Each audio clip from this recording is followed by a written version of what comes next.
ലൂക്കോസിൻ്റെ സുവിശേഷം 1-ാം അധ്യായം അതിൻ്റെ 37-ാമത്തെ വാക്യം. അവിടെ പറഞ്ഞ ചെറിയൊരു വാക്യമാണ്, ദൈവത്തിന് ഒരു കാര്യവും അസാധ്യമല്ലല്ലോ. അതിൻ്റെ പശ്ചാത്തലം നമുക്കറിയാം. ഞാനത് ആ പശ്ചാത്തലത്തിലേക്ക് പോകുന്നില്ല. എങ്കിലും ഒന്ന് തൊട്ടു പോകാം. മറിയത്തിൻ്റെ അടുക്കൽ ഗബ്രിയേൽ ദൂതൻ വന്ന് സംസാരിക്കുകയാണ്, നീ ഒരു ഗർഭം ധരിച്ചൊരു മകനെ പ്രസവിക്കും. അപ്പം മറിയ ദൂതനോട് ചോദിച്ചു, ഇതെങ്ങനെ സംഭവിക്കും? അപ്പോൾ ദൂതൻ മറുപടി പറഞ്ഞു, ദൈവത്തിൻ്റെ പരിശുദ്ധാത്മാവ് നിൻ്റെ മേൽ വരും, അപ്പോൾ ഉദ്ഭവിക്കുന്ന വിശുദ്ധ പ്രജ. എന്നിട്ട് കൂടെ പറഞ്ഞത് ഒത്തിരി കാര്യങ്ങളൊക്കെ പറഞ്ഞിട്ടുണ്ട്, സാക്ഷിയൊക്കെ പറഞ്ഞു കൊടുത്തിട്ടുണ്ട്. അതിനുശേഷം പറഞ്ഞതാണ്, ദൈവത്തിന് ഒരു കാര്യവും അസാധ്യമല്ല എന്ന് പറഞ്ഞാൽ മറിയ വിചാരിച്ചത് എങ്ങനെ സാധിക്കും? അപ്പോൾ മാനുഷികമായിട്ട് മറിയ മാത്രമല്ല നമ്മളും ചിന്തിക്കുന്ന ഒരു കാര്യമാണ്, എങ്ങനെ ഇത് സാധിക്കും? പക്ഷേ എങ്ങനെ ഇത് സാധിക്കും എന്ന് ചോദ്യചിഹ്നവുമായിട്ട് ഇരിക്കുന്നവരോട് ദൈവാത്മാവ് ഇന്ന് പറയുന്നു, ദൈവത്തിന് ഒരു കാര്യവും അസാധ്യമല്ല. നമ്മുടെ വിളിയും തെരഞ്ഞെടുപ്പും അധികം ഉറപ്പാക്കണം. നമ്മളെ വിളിച്ചിട്ടുണ്ട്, നമ്മളെ തെരഞ്ഞെടുത്തിട്ടുണ്ട്. നമ്മൾ ആരാണ്? ആവർത്തന പുസ്തകം 4-ാം അധ്യായത്തിൻ്റെ 7-ാമത്തെ വാക്യം, തന്നോട് വിളിച്ചപേക്ഷിക്കുന്ന ഏവർക്കും അടുത്തിരിക്കുന്ന ഇത്രയും ശ്രേഷ്ഠമായ ജാതി. അപ്പോൾ നമ്മുടെ പദവി ഒന്ന് നോക്കിയൊക്കെ, നമ്മൾ ആരാ? കർത്താവിൻ്റെ ദാസൻ പറഞ്ഞപ്പോൾ പലപ്പോഴും നമ്മളതൊക്കെ എന്ത് ചെയ്യുന്നു? മനസ്സോടെ മറന്നു കളയുക. നമ്മൾ ആരാണെന്ന പദവി, നമ്മളെ എന്തിനു വേണ്ടി വിളിച്ചിരിക്കുന്നു എന്ന ചിന്ത, നമ്മളെ ആരാണ് തിരഞ്ഞെടുത്തിരിക്കുന്നു എന്നുള്ള ചിന്ത, നമ്മൾ ആരാണെന്നുള്ള ബോധ്യം പലപ്പോഴും മനസ്സോടെ മറന്നിരിക്കുക. നമുക്കറിയില്ല. ഞാൻ ഇതിൻ്റെ വെളിച്ചത്തിൽ ന്യായാധിപന്മാരുടെ ചില കാര്യങ്ങളാണ് പറയാൻ ഉദ്ദേശിക്കുന്നത്. ന്യായാധിപന്മാരുടെ കാലഘട്ടം എന്ന് പറയുന്നത് BC 1375 മുതൽ 1055 വരെയുള്ള 320 വർഷത്തെ 13 ന്യായാധിപന്മാരാണ് ഈ ന്യായാധിപന്മാരുടെ പുസ്തകത്തിലുള്ളത്. ഒത്നിയേൽ മുതൽ ശിംശോൻ വരെ ഉള്ള. പിന്നെ 4 ന്യായാധിപന്മാരുള്ളത് ശമൂവേലിൻ്റെ പുസ്തകത്തിലാണ്. ഏലി പുരോഹിതനും ശമൂവേൽ പ്രവാചകനും ശമൂവേൽ പ്രവാചകൻ്റെ മക്കൾ 2 പേരും, അവർ 2 പേരും കുറച്ചുനാളെ ന്യായാധിപന്മാരായിട്ടിരുന്നിട്ടുണ്ട്. ഇങ്ങനെ 17 ന്യായാധിപന്മാരാണ് ഇസ്രായേൽ മക്കൾക്ക് വേണ്ടി ന്യായപാലനം നടത്തിക്കൊണ്ടിരുന്നത്. അവരുടെ കാലഘട്ടം എന്ന് പറയുന്നത് 320 കാലഘട്ടത്തിൽ 13 ഈ ന്യായാധിപന്മാരാണ് ഉണ്ടായിരുന്നത്. അപ്പോൾ ഈ 13 ന്യായാധിപന്മാരും അവരവരെ ദൈവം അതത് സമയങ്ങൾ എഴുന്നേൽപ്പിച്ചു. എന്തുകൊണ്ടാണ് ദൈവം ഇങ്ങനെ ന്യായാധിപന്മാരെ എഴുന്നേൽപ്പിക്കേണ്ടി വന്നത്? ഈ ന്യായാധിപന്മാരാകുന്നത് വരെ ദൈവം ഈ ജനത്തെ എങ്ങനെയാണ് കൊണ്ടുവന്നത്? ഈ ന്യായാധിപന്മാർ അവിടെ ഉണ്ടായിരുന്നില്ല. ദൈവമാണ് അവരെ കൊണ്ടു നടത്തിയിരുന്നത്. എന്നാൽ അവരെ കൊണ്ടു നടത്തിയിരുന്ന അവർ ഇവിടെ വന്നും കനാൻ ദേശത്തെത്തി ശിവയുടെ മരണത്തിന് ശേഷം ഏകദേശം 10-15 വർഷം കഴിഞ്ഞതിന് ശേഷമാണ് ന്യായാധിപന്മാർ എഴുന്നേൽക്കുന്നത്. അപ്പോൾ ഈ 10-15 വർഷം കൊണ്ട് എന്ത് സംഭവിച്ചു? ന്യായാധിപന്മാരുടെ പുസ്തകം 2-ാം അധ്യായം അതിൻ്റെ 7-ാമത്തെ വാക്യം, ദൈവം അവർക്ക് വേണ്ടി ചെയ്ത അത്ഭുത പ്രവർത്തികൾ കണ്ടിട്ടുള്ളവർ. ആ മൂപ്പന്മാരുടെ കാലത്തൊക്കെ എന്തുണ്ടായിട്ടുണ്ട്? അവർ യഹോവയെ സേവിച്ചു. അപ്പോൾ ഈ കാലഘട്ടത്തിന് എന്തില്ല? ദൈവത്തിൻ്റെ പ്രവൃത്തി അവർ കാണുന്നില്ല. അപ്പോൾ ഈ കുറച്ച് തലമുറ മാറിയപ്പോഴേക്കും, അല്ലെങ്കിൽ 10-15 വർഷം കഴിഞ്ഞപ്പോഴേക്കും ഈ ദൈവത്തിൻ്റെ അത്ഭുത പ്രവൃത്തി കാണാത്ത ഒരു കാലഘട്ടം വന്നു. ദൈവത്തിൻ്റെ അത്ഭുത പ്രവൃത്തി കാണാത്തത് കൊണ്ട് എന്ത് സംഭവിച്ചു? അവർക്ക് ബോധിച്ചതുപോലെ നടക്കാൻ തുടങ്ങി. അവരുടെ ജീവിതത്തിൽ പാപം വന്നു. അവർ ദൈവത്തെ ഭയമില്ലാത്ത അവസ്ഥയിലേക്ക് എത്തി. അപ്പോൾ ദൈവമില്ലാത്ത അവസ്ഥയിലേക്ക് എത്തിയപ്പോൾ ദൈവം അവർക്ക് വിരോധമായിട്ട് ഓരോരുത്തരും എഴുന്നേൽപ്പിച്ചു. ആ ഓരോരുത്തരെയും എഴുന്നേൽപ്പിക്കുമ്പോൾ അവരുടെ പീഡന നിമിത്തം ഇവർ ദൈവസന്നിധിയിൽ കരയുമ്പോൾ സ്വർഗത്തിലെ ദൈവത്തിന് മനസ്സലിഞ്ഞിട്ട് ഓരോ കാലഘട്ടത്തിലും ഓരോ ന്യായാധിപന്മാരെ ദൈവം എഴുന്നേൽപ്പിച്ചു. ആദ്യത്തെ ന്യായാധിപനാണ് ഒത്നിയേൽ, നമുക്കറിയാം. അപ്പോൾ അങ്ങനെ അവസാനത്തെ ന്യായാധിപനായിരിക്കുന്ന ശിംശോൻ, അപ്പോൾ ഈ ശിംശോനെയും അതുപോലെ തന്നെ യിഫ്താഹ്, അതുപോലെ തന്നെ ഗിദെയോൻ, ഇങ്ങനെയുള്ള പലരെ കുറിച്ച് ഗിദെയോനെ കുറിച്ചൊക്കെ നമ്മൾ എല്ലാ ഉപവാസ പ്രാർത്ഥനയിലും പ്രസംഗം കേൾക്കാറുള്ളതാണ്. അപ്പോൾ ഇങ്ങനെ ഈ ന്യായാധിപന്മാരെ എല്ലാം ഓരോ കാലഘട്ടത്തിലും എഴുന്നേൽപ്പിക്കുമ്പോൾ ഞാൻ മനസ്സിലാക്കുന്ന ഒരു കാര്യം, ദൈവം അവരുടെ മേൽ പ്രത്യേകമായ ഒരു പവർ പകർന്നു കൊടുത്തിട്ടാണ് അവരെ ദൈവം എഴുന്നേൽപ്പിക്കുന്നത്. ആമേൻ, ആമേൻ. അങ്ങനെയാണെങ്കിൽ ഈ കാലഘട്ടത്തിൽ നമുക്കുണ്ടായിരിക്കേണ്ടത് ഈ ഉപവാസ പ്രാർത്ഥനയുടെ ഏറ്റവും പ്രധാനപ്പെട്ട വിഷയം, നമ്മുടെ സഭകൾക്കകത്ത് അത്ഭുതങ്ങൾ നടക്കണം. Price the Lord. വിടുതലുകൾ നടക്കണം. പിന്മാറ്റക്കാർ മടങ്ങി വരണം. കേവലം ഒരു ആചാരമായിരിക്കുന്ന ഒരു ആരാധനയല്ല, ആചാരമായിരിക്കുന്ന ഒരു പ്രാർത്ഥനയല്ല, മറിച്ചൊരു ദൈവപ്രവൃത്തി നടക്കുന്ന ഒരു പ്രാർത്ഥന, ഒരു ആരാധന നമ്മുടെ സഭയ്ക്കകത്ത് ഉയരണം. ഞാൻ പലപ്പോഴും ചിന്തിക്കാറുണ്ട്, ഈ അനന്യാസും സഫീറയുടെ സംഭവം ഈ കാലഘട്ടത്തിലൊന്നും നടന്നിരുന്നെങ്കിൽ ദൈവത്തിൻ്റെ ജനത്തിനൊരു ഭയം. ഇന്നതില്ല. ബാബു ജോർജ് പാസ്റ്റർ പറഞ്ഞപ്പോൾ പറഞ്ഞു, ബൈബിൾ എടുത്തുകൊണ്ട് നടക്കാൻ നമുക്ക് ലജ്ജയാണ്. കാരണം എന്താ? ഇതിനത്രേ പ്രാധാന്യം കൊടുക്കുന്നുള്ളൂ. നമുക്ക് മൊബൈലുണ്ട്, മൊബൈൽ നല്ലതാണ്. ഞാൻ പഠിക്കുമ്പോഴും ഞാൻ പലപ്പോഴും ചോദിക്കാറുണ്ട്, ജോയ് സാർ പ്രത്യേകിച്ച് പറയാറുണ്ട്, ഇനിയുള്ള കാലഘട്ടം ബൈബിൾ ഉണ്ടാവില്ല, നമ്മൾ മൊബൈലൊക്കെ വേണ്ടി വരുന്നൊക്കെ. അപ്പോൾ ഞാൻ അന്നും പറഞ്ഞിട്ടുണ്ട്, ബൈബിളാണ് ഏറ്റവും നല്ലത്. ബാബു ജോർജ് സാർ പറഞ്ഞു, വിശുദ്ധ മൊബൈൽ എന്ന് പറയാറില്ല, വിശുദ്ധ വേദപുസ്തകം എന്ന് പറയും. ഈ വേദപുസ്തകത്തിന് എപ്പോഴും ഒരു പ്രാധാന്യമുണ്ട്. ഇന്ന് നമ്മുടെ തലമുറകൾ അതെടുക്കാത്ത നടക്കുന്നതിൻ്റെ കാരണം എന്താണെന്നറിയാമോ? ഇതിനെക്കുറിച്ചൊരു ബോധമില്ലാത്തത് കൊണ്ടാണ്. ദൈവത്തെക്കുറിച്ചൊരു ഭയപ്പാട്, ദൈവം അത്ഭുതങ്ങൾ ചെയ്യുന്ന ഒരു ദൈവമാണെന്ന്, വിടുവിക്കുന്ന ഒരു ദൈവമാണെന്ന്, ഇന്നും പ്രവർത്തിക്കുന്ന ഒരു ദൈവമാണെന്ന് നമ്മുടെ തലമുറകൾ തിരിച്ചറിഞ്ഞാൽ ഈ വേദപുസ്തകം ആരും പറയാതെ അവർ ചുമക്കും. പക്ഷെ നമ്മളത് അതിനു വേണ്ടി നമുക്കൊരു കാര്യമുണ്ട്, നമുക്ക് വിഷയങ്ങൾക്ക് പ്രാർത്ഥിക്കണം. ഏതെങ്കിലും പ്രവാചകന്മാർ ദൂത് വന്ന് പറയണം. ഇനി ദൂത് നമുക്ക് അനുകൂലമുള്ള ദൂതല്ലെങ്കിൽ ആ പ്രവാചകന് കൃപയുമില്ല. സ്തോത്രം എന്ന് പറഞ്ഞാൽ നമ്മുടെ ബലഹീനതകളോ നമ്മുടെ കുറവുകളോ വിളിച്ച് പറഞ്ഞാൽ അയാൾ പുള്ളി സുഖമില്ല. പക്ഷേ നമ്മൾ അമേരിക്ക പോകും, ഇംഗ്ലണ്ടിൽ പോകും, അടുത്ത വർഷം 2 കാറ് വാങ്ങിക്കും എന്നൊക്കെ പറഞ്ഞാൽ ഹല്ലേലൂയ, ആ നിന്ന നിൽപ്പിൽ നിന്നുകൊണ്ട് തുള്ളും. പിന്നെ അതില്ലെങ്കിൽ സ്തോത്രമില്ല. അപ്പം നമ്മൾ അങ്ങനെ ആയിരിക്കരുത്. ഞാനിത് വായിക്കുമ്പോൾ ഞാൻ മനസ്സിലാക്കുന്ന കാര്യം, അന്നത്തെ കാലഘട്ടത്തിൽ ഈ ന്യായാധിപന്മാരോടൊക്കെ ദൈവം സംസാരിച്ചുകൊണ്ടിരുന്നു. ഇന്നും അതുപോലെ ഒരു പ്രവാചകൻ എൻ്റെ അടുത്ത് വന്ന് സംസാരിക്കുന്നല്ല, എൻ്റെ ദൈവം എന്നോട് സംസാരിക്കുന്ന ഒരു അനുഭവം നമ്മുടെ പ്രാർത്ഥനയിൽ, നമ്മുടെ ആത്മീക ജീവിതത്തിൽ നമുക്കുണ്ടാകണം. പലപ്പോഴും നമ്മുടെ കർത്താവിനെക്കുറിച്ച് നമ്മളെല്ലാവരും പറയുന്നുണ്ട്, യേശുക്രിസ്തു സമ്പൂർണ്ണ ദൈവമാണ്, യേശുക്രിസ്തു പൂർണ്ണ ദൈവമാണ്, നല്ല ഉറപ്പാണ്.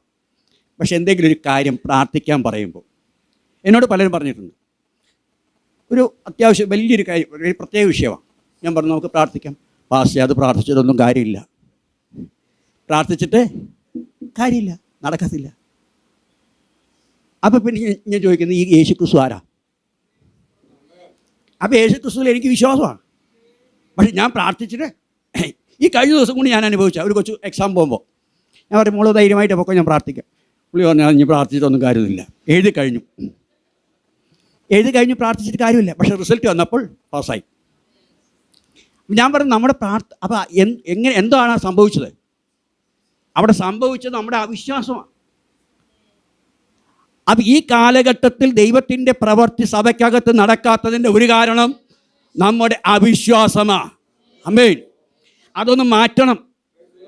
ഈ കാലഘട്ടത്തിൽ നിന്ന് മാറ്റണം. നമ്മുടെ ആരാധന, ഒരു സങ്കീർത്തനം വായിക്കണം, സങ്കീർത്തനം വായിച്ചിട്ടില്ലെങ്കിൽ ആ പാസ് കൃപയില്ല.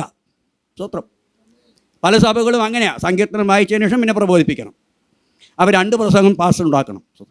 ഞങ്ങളിപ്പോൾ അത് മാറ്റിയിരിക്കുക. ഞങ്ങൾ പറയുന്നത് ഒറ്റ പ്രസംഗം മതി.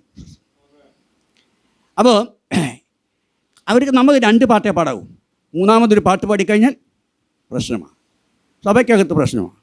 അപ്പം നമ്മുടെ ആരാധനകളെല്ലാം ആചാരമായിട്ട് മാറി. ഈ ആചാരമായി മാറുന്നതാണ് അന്ധവിശ്വാസം. അപ്പം നമ്മൾ അന്ധവിശ്വാസികളായി. പക്ഷെ അന്ധവിശ്വാസത്തിൽ നിന്ന് മാറിയിട്ട് വിശ്വാസികളായി തീരണം. ആമേൻ. 4 ഹല്ലേലൂയ പറഞ്ഞാലും ഞാൻ മുമ്പ് ഹല്ലേലൂയ പറയാൻ മടിച്ചിരുന്ന ആളാണ്. സ്വന്തം ഞാനും സായിമോൻ ബാസും കൂടി തമ്മിൽ തർക്കിച്ചിട്ടുണ്ട് ഇത് അന്യഭാഷ കുറിച്ച്. അപ്പോൾ ഞാൻ പറഞ്ഞു വന്നത്, ദൈവത്തിൻ്റെ പരിശുദ്ധാത്മാവിൻ്റെ പ്രവൃത്തി നമ്മുടെ സഭയ്ക്കകത്ത്, നമ്മുടെ കുടുംബത്തിനകത്ത് വെളിപ്പെടണമെങ്കിൽ നമ്മുടെ ചിന്താഗതികളൊക്കെ ഒന്ന് മാറി വേണം. ആമേൻ. ഇവിടെ ആമേൻ ഗിദെയോൻ, ശിംശോൻ എന്നിങ്ങനെയുള്ള ന്യായാധിപനാണ്. ഇഫ്താഹിനെ സംബന്ധിച്ച് എനിക്ക് വളരെ ഇതുണ്ട്. ഇഫ്താഹ് ഒരു വേശ്യാപുത്രനാണ്. അപ്പോൾ അദ്ദേഹത്തിൻ്റെ അപ്പൻ ഗിലെയാദാണ്. ആ ഗിലെയാദിന് വേറെ മക്കളുണ്ടായപ്പോൾ ഈ ഇഫ്താഹിനോട് അവരെ പറഞ്ഞു, ഞങ്ങളുടെ സ്വത്തിൻ്റെ അവകാശിയാകാൻ പറ്റത്തില്ലെന്ന് പറഞ്ഞ് അവർ കുടുംബത്തിൽ നിന്ന് ഇറക്കിക്കളഞ്ഞു. പക്ഷേ പിന്നീട് ഇവർ യുദ്ധം വേണ്ടി വന്നപ്പോൾ, ഫെലിസ്ത്യരുമായിട്ട് യുദ്ധം ചെയ്യേണ്ടി വന്നപ്പോൾ ഇഫ്താഹിനെ പിടിച്ചു കൊണ്ടുപോയി. പ്രിയമുള്ളവർ, അവൻ എപ്പോഴും ചിന്തിക്കുന്ന ഒരു കാര്യമുണ്ട്. നമ്മളെ വേണ്ട എന്ന് പറഞ്ഞിട്ട്, ആമേൻ, നമ്മളെ കൊള്ളത്തില്ല എന്ന് പറഞ്ഞിട്ട് മാറ്റി നിർത്തിയാലും ദൈവത്തിൻ്റെ കൃപ നമ്മുടെ മേൽ വന്നാൽ, ദൈവത്തിൻ്റെ പരിശുദ്ധാത്മാവിൻ്റെ ശക്തി നമ്മുടെ മേൽ വന്നാൽ, ആമേൻ, ഏത് വേണ്ട എന്ന് പറഞ്ഞവനും വിളിച്ചു കൊണ്ടുപോകും. Price the Lord. നമ്മളെ ഉപേക്ഷിച്ചവനും ചേർത്ത് നിർത്തും. ആമേൻ.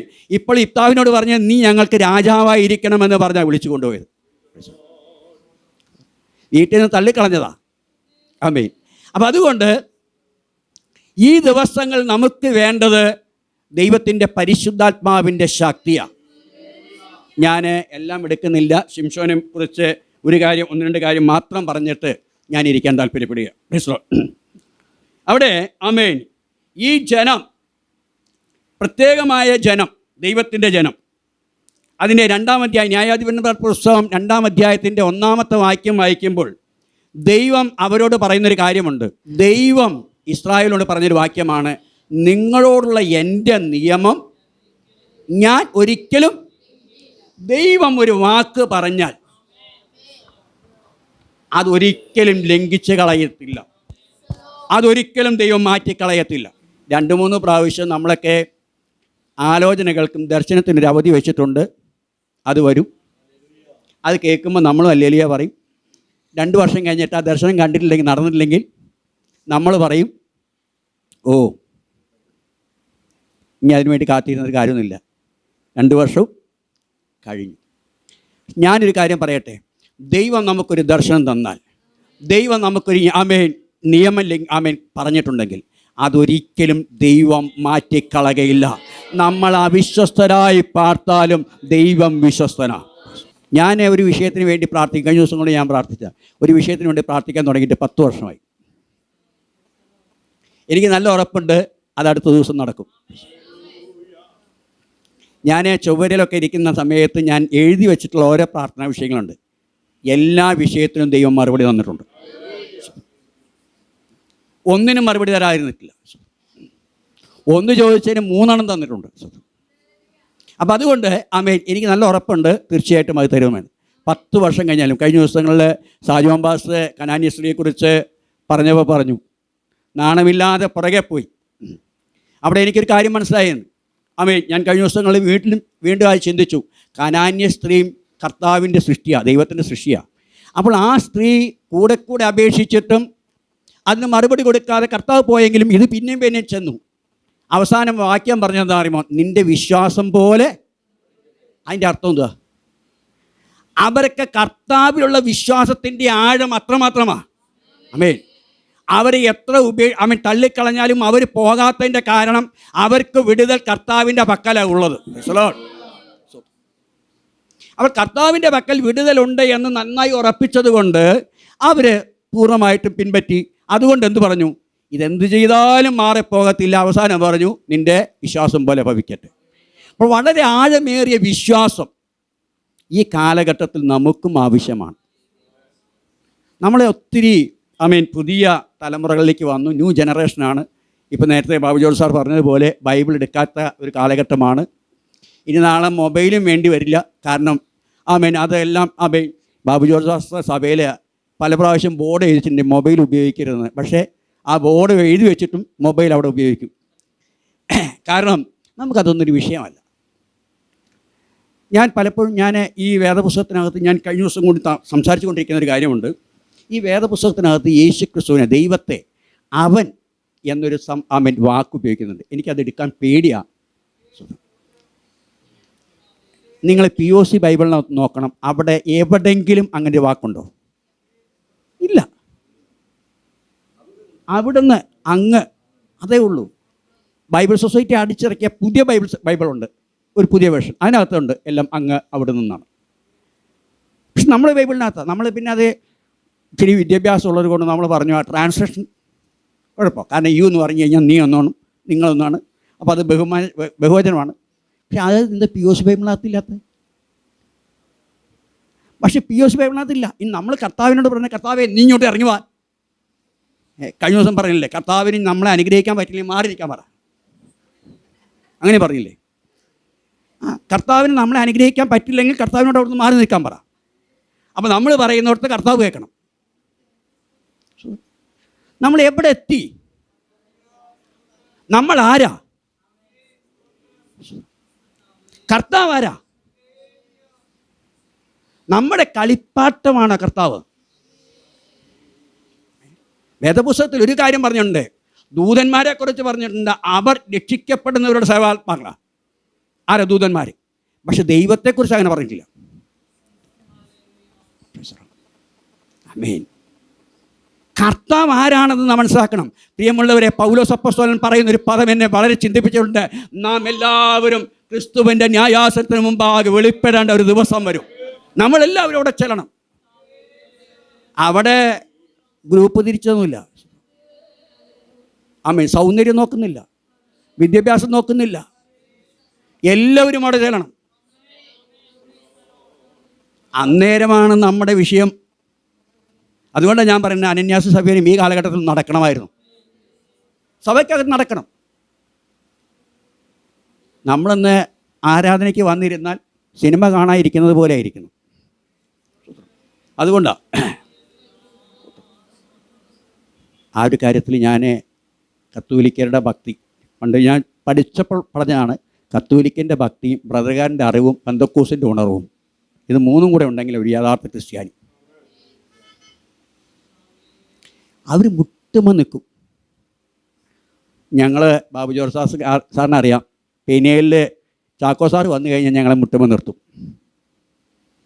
കുറേ നേരം. അപ്പം തന്നെ ചിലവർ പെറുകൊടുക്കാൻ തുടങ്ങും, സാർ എത്രയും പെട്ടെന്ന് പോയാൽ മതി.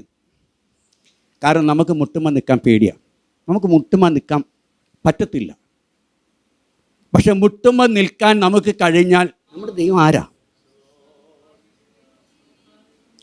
നിങ്ങൾക്കറിയാമോ, ഈ വേദപുസ്തകത്തിനകത്ത് ഈ ശമൂവേൽ പ്രവാചകൻ്റെ കാലഘട്ടത്തിൽ ഈ ഫെലിസ്ത്യർ ഇവരുമായിട്ട് യുദ്ധത്തിന് വന്നു, ഇസ്രായേലുമായിട്ട് യുദ്ധത്തിന് വന്നപ്പോൾ ഈ ഇസ്രായേലിൻ്റെ അന്ന് ഏലി പുരോഹിതനൊക്കെ ഉള്ള സമയം. അപ്പോൾ ഇവരെന്ത് ചെയ്തു എന്ന് ചോദിച്ചു കഴിഞ്ഞാൽ, യുദ്ധം ചെയ്തു, അവസാനം പരാജയപ്പെട്ടു. ആദ്യം 3000 പേര് പട്ടുപോയി. വീണ്ടും ഇവരെന്ത് ചെയ്തു എന്ന് പറയുമ്പോൾ, പെട്ടകം നമ്മുടെ പക്കൽ ഇല്ലാത്തത് കൊണ്ടാണ് ഈ പരാജയമെന്ന് മനസ്സിലാക്കിയിട്ട് ശീലോവിലേക്ക് ആളെ അയച്ച് പെട്ടകം കൊണ്ടുവന്നു. പെട്ടകം അവിടെ വെച്ചു. പെട്ടകം അവിടെ വെച്ചപ്പോൾ വലിയ ആർപ്പുവിളി ഉണ്ടായി. അന്ന് ഫെലിസ്ത്യർ പറഞ്ഞൊരു പദമുണ്ട്, എന്താണ് ഇസ്രായേൽ പാളയത്തിന് ഇത്രയും വലിയൊരു ആർപ്പുവിളിയുടെ കാര്യം? അപ്പോൾ പറഞ്ഞൊരു കാര്യമുള്ളൂ, അവിടെ ദൈവത്തിൻ്റെ പെട്ടകം വന്നിട്ടുണ്ട്, അതുകൊണ്ടാണ്. അപ്പോൾ ദൈവത്തിൻ്റെ പെട്ടകം വന്നിട്ടുണ്ടെന്ന് പറഞ്ഞപ്പോൾ ഫെലിസ്ത്യർ പറഞ്ഞൊരു പദമുണ്ട്, ദൈവത്തിൻ്റെ പെട്ടകം അവിടെ വന്നോ? ആ ദൈവത്തിൻ്റെ പെട്ടകമല്ലേ, ആ ദൈവമല്ലേ അവരെ മിസ്രൈമിൽ നിന്ന് വിടുവിച്ചത്? ആ ദൈവമല്ലേ അവർക്ക് വേണ്ടി അത്ഭുതം ചെയ്തത്? ആ ദൈവത്തിൻ്റെ മക്കൾ ഞാനും നിങ്ങളും എങ്ങനെ നിൽക്കും? ഭയങ്കര അവസാനം എന്ത് സംഭവിച്ചു എന്ന് വെച്ച് കഴിഞ്ഞാൽ, ഇവർ യുദ്ധം ചെയ്തു, ദൈവത്തിൻ്റെ പെട്ടകം ഫെലിസ്ത്യർ പിടിച്ചു കൊണ്ടുപോയി. ദൈവത്തിൻ്റെ പെട്ടകം കൊണ്ടുപോയിട്ട് ആ പെട്ടകം കൊണ്ടുപോയിട്ട് വെച്ചത് എവിടെയെന്നറിയാമോ? അസ്തോദിലെ ദാഗോൻ്റെ ക്ഷേത്രത്തിൽ.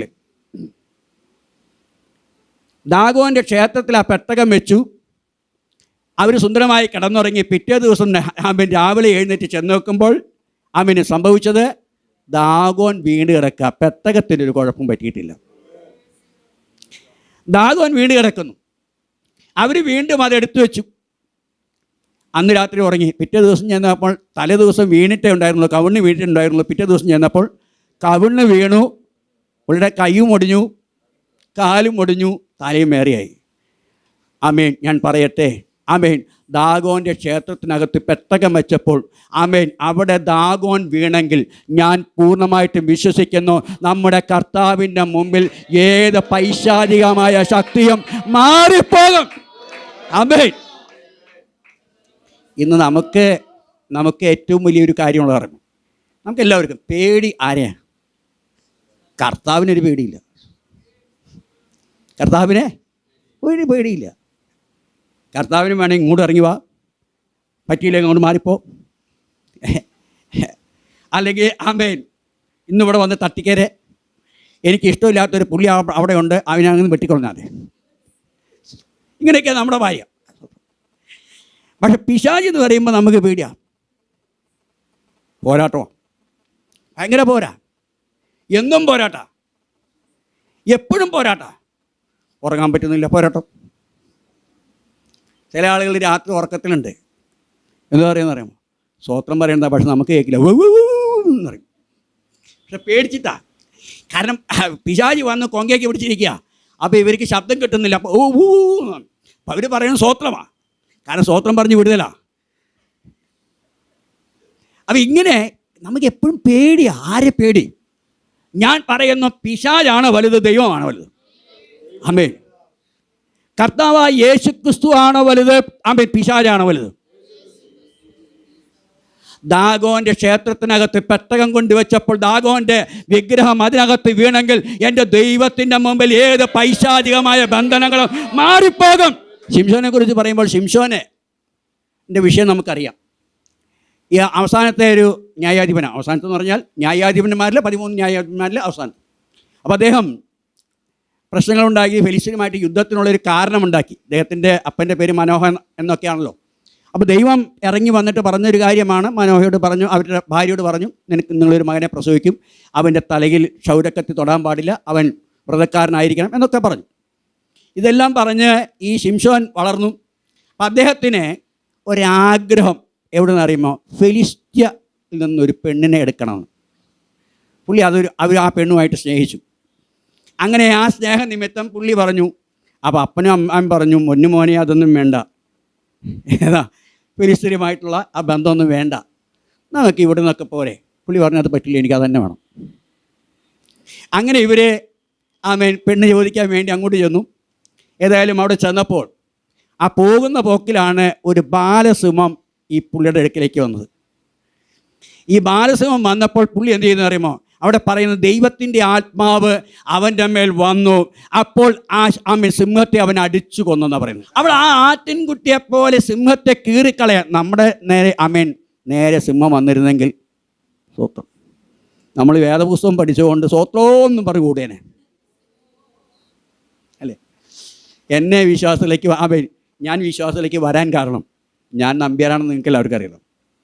ഞാൻ വിശ്വാസത്തിലേക്ക് വരാൻ കാരണം, ഞാൻ സ്കൂളിൽ പഠിക്കുന്ന സമയത്ത് സിപ്പി പള്ളിപ്പുറം എഴുതിയ കഥാപ്രസംഗം ദാവീദും ഗോലിയാത്തും ദാനിയേലും സിംഹങ്ങളും എന്നുള്ള കഥാപ്രസംഗം വായിച്ചിരുന്നു. അതെനിക്ക് വളരെ ഇഷ്ടപ്പെട്ടു. എന്തോ അറിയില്ല, അതിനകത്ത് യേശുക്രിസ്തുവിൻ്റെ പേരൊന്നുമില്ല. പക്ഷേ ആ കഥാപ്രസംഗത്തിലെ രണ്ടിലും അവസാനിപ്പിക്കുന്ന ഒരു പദമുണ്ട്.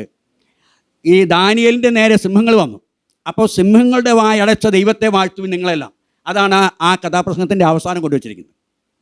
അതുപോലെ ദാവീദും ഗോലിയാത്തും എന്നുള്ള കഥാപ്രസംഗത്തിൻ്റെ അവസാനം കൊണ്ടുവച്ചിരിക്കുന്നത് ദാവീദിൻ്റെ കരങ്ങൾക്ക് ശക്തി കൊടുത്ത ദൈവത്തെ വാഴ്ത്തുവിൻ നിങ്ങളെല്ലാം. അപ്പോൾ എനിക്ക് തോന്നി, കൊള്ളാം, ഈ സിംഹത്തിൻ്റെ വായടയ്ക്കാൻ കഴിവുള്ള നല്ല ദൈവമാണ്. അതുപോലെ തന്നെ ദാവീദിൻ്റെ കരത്തിന് ശക്തി കൊടുത്ത നല്ല ദൈവമാണ്. അപ്പോൾ ഞാൻ വിളിക്കുന്ന ദൈവത്തിനേക്കാളും കൂടുതൽ പവർ ഉണ്ടല്ലോ എന്നുള്ളൊരു ചിന്ത എനിക്ക് വന്നു. പക്ഷേ ഇതാരാന്നുള്ളത് എനിക്കറിയില്ല. ഏതായിരുന്നാലും ഞാനത് ഡയറിയിൽ എഴുതി വെച്ചു. ഞാനത് സ്കൂളിലൊരു കഥാപ്രസംഗം അവതരിപ്പിക്കാനൊക്കെ നോക്കി. പക്ഷേ എൻ്റെ ചേട്ടൻ അധ്യാപകനായതുകൊണ്ട് പുള്ളി സമ്മതിച്ചില്ല. അപ്പോൾ പുള്ളിക്ക് അത് അറിയാമായിരിക്കും, പക്ഷേ എനിക്കറിയില്ലായിരുന്നു. അപ്പോൾ അതുകൊണ്ട് ഞാനത് എടുത്തു വെച്ചു. പിന്നെ ഞാൻ നശിപ്പിച്ചൊന്നുമില്ല, അത് കാണാതെ ബൈ ഹാർട്ടായിട്ട് പഠിച്ചു. അങ്ങനെ അത് കുറേ നാളെ എൻ്റെ മനസ്സിൽ കൊണ്ടുവരണം. ഞാൻ പറഞ്ഞു വന്നത്, അന്ന് ദാനിയേലിൻ്റെ നേരെ വന്ന് സിംഹത്തിൻ്റെ വായ അടച്ചു കളഞ്ഞു എന്നുള്ള ആ ഒരു വാക്ക് എന്നെ വിശ്വാസത്തിലേക്ക് കൊണ്ടുവരാൻ ഇടയാക്കിയെങ്കിൽ ഞാൻ പറയട്ടെ, ആമേൻ, ഈ ശിംശോൻ പോകുന്ന സമയത്ത് ശിംശോൻ്റെ നേരെ വന്ന ആ ബാലസിംഹത്തെ ആമേൻ ആട്ടിൻകുട്ടിയെ കീറുന്നത് പോലെ കീറുവാൻ ഇടയാക്കിയത് ദൈവത്തിൻ്റെ പരിശുദ്ധാത്മാവാണ്. ആമേൻ. അതുകൊണ്ട് ഇന്ന് പകൽക്കാലം നാം മനസ്സിലാക്കണം, അലറുന്ന സിംഹം പോലെ പിശാച് ആര് വിഴുങ്ങേണ്ടു എന്ന് വെച്ച് ചുറ്റിക്കറങ്ങിക്കൊണ്ടിരിക്കുമ്പോൾ ഈ പിശാചിന്റെ തന്ത്രങ്ങൾ നമ്മുടെ അടുക്കലേക്ക് വരാതിരിക്കണമെങ്കിൽ നാം ദൈവത്തിന്റെ പരിശുദ്ധാത്മാവിന്റെ അഭിഷേകം പകരാമേ. ആമേൻ. ഈ നാളുകളിൽ ആമേൻ നാം ഒന്ന് ഉണരണം. ഈ നാളുകളിൽ ദൈവത്തിന്റെ പരിശുദ്ധാത്മാവിന്റെ ശക്തി നമ്മുടെ മേൽ ഇറങ്ങി വരണം. അത് കഴിഞ്ഞിട്ട് പുള്ളി പോയത് ഇതെല്ലാം കഴിഞ്ഞു, നമുക്കറിയാം. ഞാൻ ആ ചരിത്രമൊന്നും വിവരിക്കുന്നില്ല. ഏതായാലും അവിടെ ചെന്നു, കാര്യങ്ങളെല്ലാം കഴിഞ്ഞു. കുറച്ച് കഴിഞ്ഞപ്പോൾ വീണ്ടും കുറച്ച് ദിവസം കഴിഞ്ഞ ശേഷം വീണ്ടും ഒരു ഇടവേളയ്ക്ക് ശേഷമാണ് പിന്നെ ആമേൻ ശിംശോൻ പോകുന്നത്. അപ്പോൾ ശിംശോൻ ചെന്നപ്പോൾ ശിംശോൻ്റെ ഭാര്യയെ എടുത്തിട്ട് ശിംശോൻ്റെ തോഴിന് കൊടുത്തു. കാരണം അമ്മായിപ്പം പറഞ്ഞൊരു കാര്യമുണ്ട്, നിനക്ക് അവളിൽ അനിഷ്ടമാണെന്ന് കണ്ട് ഞാൻ അതുകൊണ്ട് നിൻ്റെ തോഴിന് കൊടുത്തു. അപ്പോൾ തോഴിന് കൊടുത്തപ്പോൾ പുള്ളി പറഞ്ഞു, അമ്മായിപ്പം നല്ല മര്യാദക്കാരനാണ്. പുള്ളി പറഞ്ഞു, അവളുടെ അനുജത്തി ഇരിക്കുന്നുണ്ട്, നല്ല സൗന്ദര്യമുള്ളവളാണ്, സുന്ദരിയാണ്, അതുകൊണ്ട് നീ അവളെ കെട്ടിക്കോ. അപ്പോൾ പുള്ളിക്ക് അത് ഇഷ്ടപ്പെട്ടില്ല. അതായത് 15-ാം അധ്യായത്തിൻ്റെ 2-ാമത്തെ വാക്യം, നിനക്ക് അവളിൽ കേവലം അനിഷ്ട എന്ന് ഞാൻ വിചാരിച്ചതുകൊണ്ട് അവളുടെ അനുജത്തി അവളെക്കാൾ സുന്ദരിയല്ലോ, പകരം നിനക്ക് ഇരിക്കട്ടെ എന്ന് പറഞ്ഞു.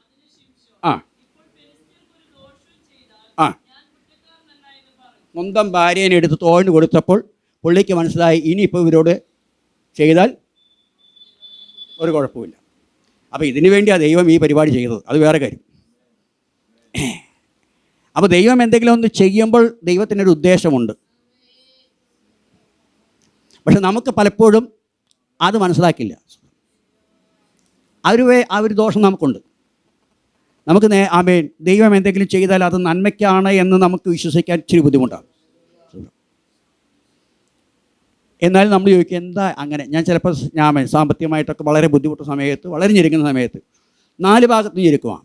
അപ്പം ഞാനും അമ്മേൻ മുറിക്കകത്തിരുന്ന് കയറി വായിലടച്ച് കഴിച്ച് പ്രാർത്ഥിക്കാൻ തുടങ്ങും. അപ്പോൾ ഞാൻ എൻ്റെ ഭാര്യയോട് പറയാറുണ്ട്, എന്തോ ഒരു നന്മയ്ക്ക് വേണ്ടിയാണ് ദൈവം ഇതൊക്കെ ചെയ്യും. അപ്പോൾ അതുകൊണ്ട് തീർച്ചയായിട്ടും അങ്ങനെ സംഭവിക്കാറുമുണ്ട്. അപ്പോൾ അതുകൊണ്ട് എനിക്കത് നല്ല ഉറപ്പാണ്. അപ്പോൾ ഇവിടെ ഇപ്പോൾ ശിംശോൻ പറഞ്ഞൊരു കാര്യം, ഇനി ഫെലിസ്ത്യരോട് ചെയ്താൽ ഞാൻ എന്ത് ചെയ്യാം? തെറ്റുകുറ്റക്കാരനല്ല. അതുകൊണ്ട് എന്ത് ചെയ്തു?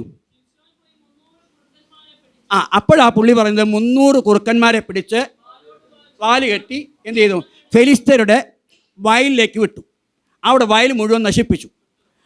അങ്ങനെ ചുട്ട് കളഞ്ഞപ്പോൾ ഫെലിസ്ത്യരെല്ലാവരും കൂടെ ചെന്നിട്ട് ഇതാരാ ഇത് ചെയ്തത്? അപ്പോഴാണ് അറിഞ്ഞത് ശിംശോനാണ് ഇതിൻ്റെ ആൾ.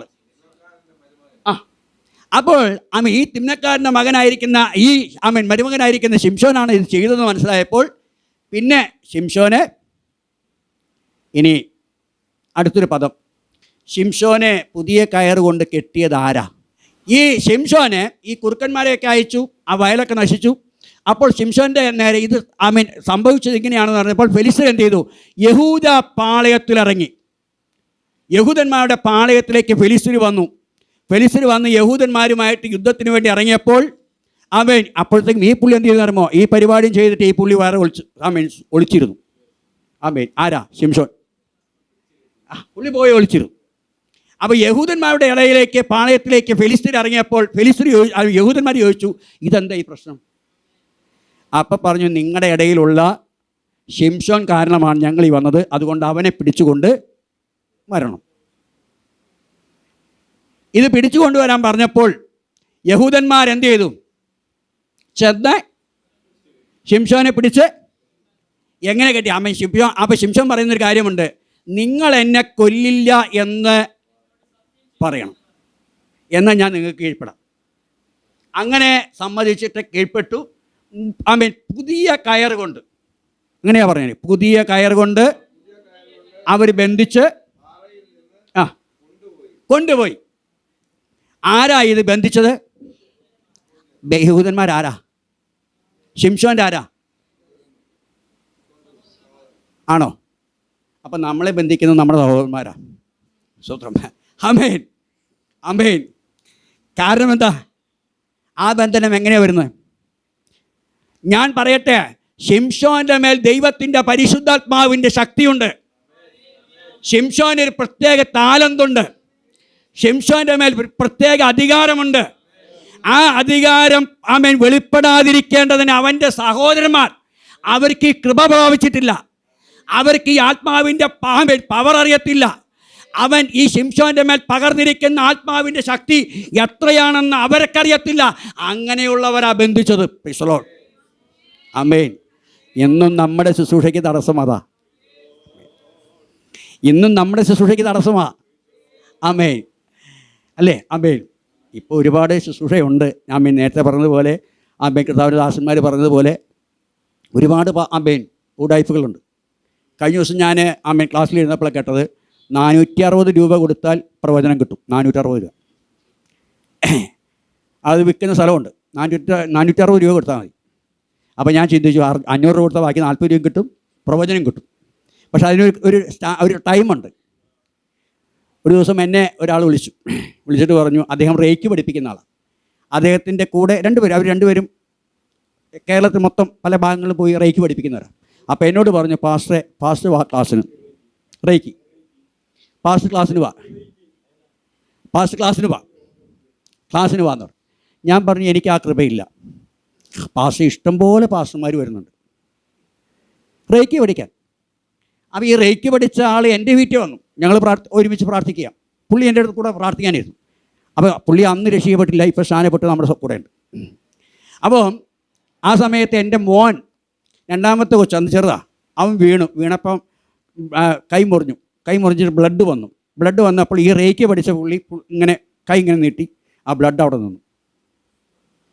അപ്പോൾ പാസ്റ്റർമാർ റേക്ക് പഠിക്കാൻ പോകുന്നതിൻ്റെ ഉദ്ദേശം എനിക്ക് മനസ്സിലായി. കാരണം യേശുവിൻ്റെ നാമത്തിൽ ഞാനിങ്ങനെ ചിന്തിച്ചത്, ആ ബ്ലഡ് അവിടെ നിൽക്കും, യേശുവിൻ്റെ നാമത്തിൽ ബ്ലഡ് അവിടെ നിൽക്കട്ടെ എന്ന് പറഞ്ഞാൽ ബ്ലഡ് നിന്നു. അവൻ കാണുന്നവരെല്ലാവരും പറയും, കർത്താവേ ആ പാസ്റ്റർക്ക് എന്നാ കൃപയാ. പക്ഷെ അതിൻ്റെ പുറകിൽ വ്യാപരിക്കും. ഞാൻ അവരോട് സംസാരിച്ചപ്പോൾ അവരോട് പറഞ്ഞൊരു കാര്യമുണ്ട്, പാസ്റ്ററെ ഇതിനകത്ത് വേറൊരു ശക്തിയുമില്ല. ഞങ്ങൾ വെളുപ്പിന് 4 മണിക്ക് എഴുന്നേറ്റിട്ട് പ്രപഞ്ചശക്തിയെ അവൻ ആവാഹിച്ചെടുത്ത് ആ പ്രപഞ്ചശക്തിയുടെ പേരിലാണ് ഇത് ചെയ്യുന്നത്. ഒത്തിരി പുസ്തകങ്ങൾ അവർക്ക് പഠിക്കാനുണ്ട്. പക്ഷെ ദൈവത്തിൻ്റെ അളവറ്റ കൃപയാൽ എന്നെ റേക്ക് പഠിപ്പിക്കാൻ വന്ന ആൾ നമ്മുടെ സഭയ്ക്കകത്താണ്. അമ്പേൻ. അപ്പം ഞാൻ പറഞ്ഞത്, അമ്പേൻ, കഴിഞ്ഞ ദിവസം ഞാൻ ഹിപ്നോട്ടിസത്തിൻ്റെ കാര്യം നോക്കി. അമ്പേൻ, ഒരുപാടുണ്ട്. അമ്പേൻ, മെൻ്റലിസം, ഹിപ്നോട്ടിസം, ഇതൊക്കെ ഒത്തിരി പേര് പഠിക്കുന്നുണ്ട്. ഇതൊക്കെ പഠിക്കുന്നതിൻ്റെ കാരണം എന്താണെന്നറിയുമോ? ഇന്ന് ഇതുണ്ടെങ്കിലും നിൽക്കാൻ പറ്റുള്ളൂ. സ്തോത്രം. ഞാൻ പറയട്ടെ, നമ്മൾ അതൊന്നും പഠിക്കാൻ പോകാതെ ദൈവത്തിൻ്റെ പരിശുദ്ധാത്മാവിൻ്റെ ശക്തി നമ്മുടെ മേൽ ഇറങ്ങി വന്ന് ആ ദൈവത്തിൻ്റെ പരിശുദ്ധാത്മാവിൻ്റെ ശക്തിയാൽ ആമേൻ അത്ഭുതങ്ങൾ നടക്കുവാൻ, അടയാളങ്ങൾ നടക്കുവാൻ നമ്മുടെ സഭ ഈ കാലഘട്ടത്തിൽ ഉണരണം.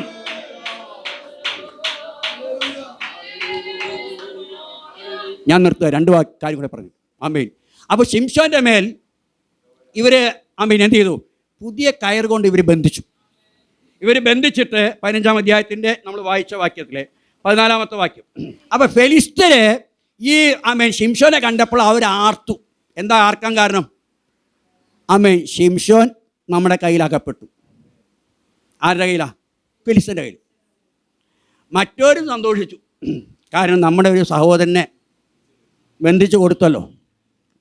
ഇപ്പം അവൻ്റെ ശുശ്രൂഷ ഒന്നും വെളിപ്പെടുന്നില്ല. ആശ്വാസമായി. ആമേൻ. പുള്ളിയുടെ ശുശ്രൂഷയൊക്കെ കാരണം ഞാനത് അടിച്ചെടുത്തി. സൂത്രം. ആമേൻ. അല്ലേ?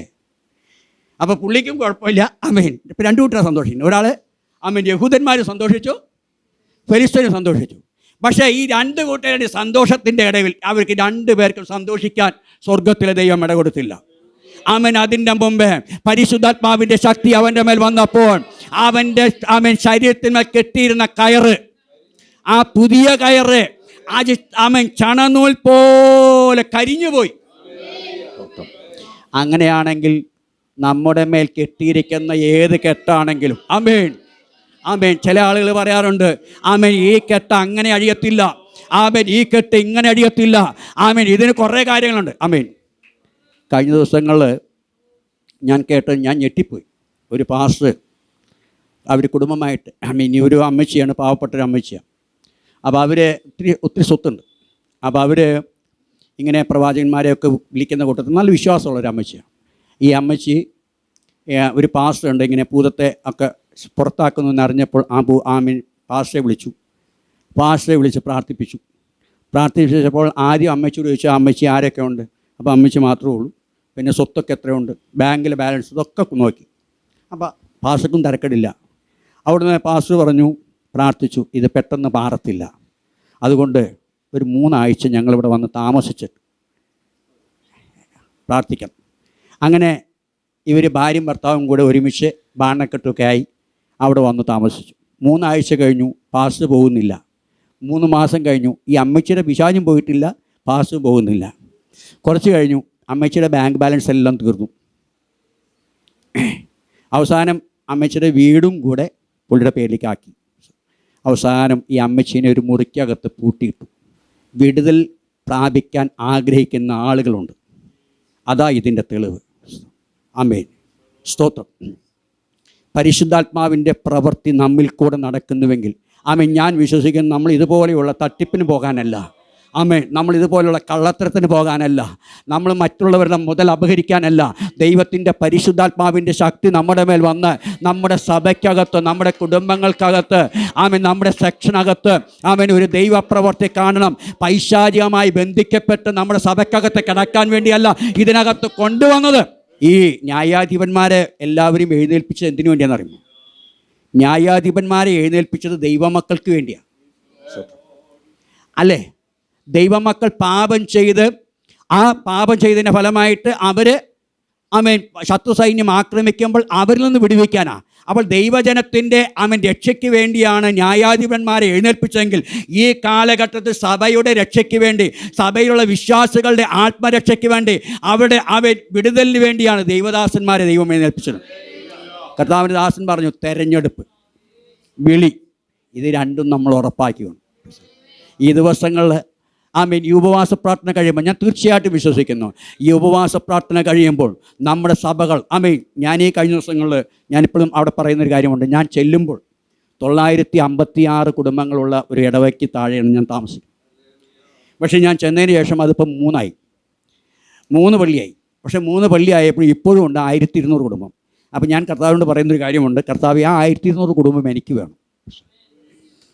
ഞാൻ അവിടത്തേക്ക് വേദോപദേശ ക്ലാസ്സിൽ പിള്ളേർ പോകുന്ന കാണുമ്പോൾ എനിക്ക് സങ്കടം വരുന്നുണ്ട്. നമ്മുടെ സൺഡേ സ്കൂളിലേക്ക് കുഞ്ഞുങ്ങളെ വിടാൻ നമ്മൾ എൻ്റെ പാസ്റ്റർ അവർക്ക് ട്യൂഷനുണ്ട്, ട്യൂഷനുണ്ട്.